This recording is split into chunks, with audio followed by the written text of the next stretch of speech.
Yeah, we're looking at financial statements from companies that they release regularly to the public, and we're trying to incorporate those into an AI model and have it spit back out predictions for how the company will do into the future, so sales predictions. So we're researching a sales forecasting model from a paper that was written in 2014, and we want to utilize AI to help make more accurate sales forecasting and see if that's more accurate than what already exists in the market.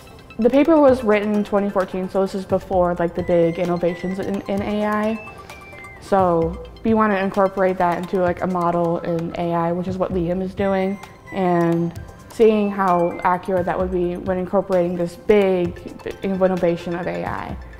And hopefully that'll be more accurate.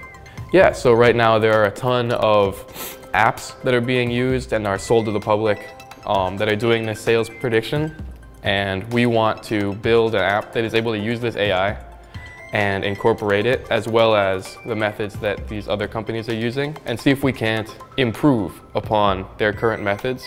We're hoping that that the model that Liam's going to be coding up is more accurate than what is already being used for sales forecasting models. That would be probably the best thing that would happen.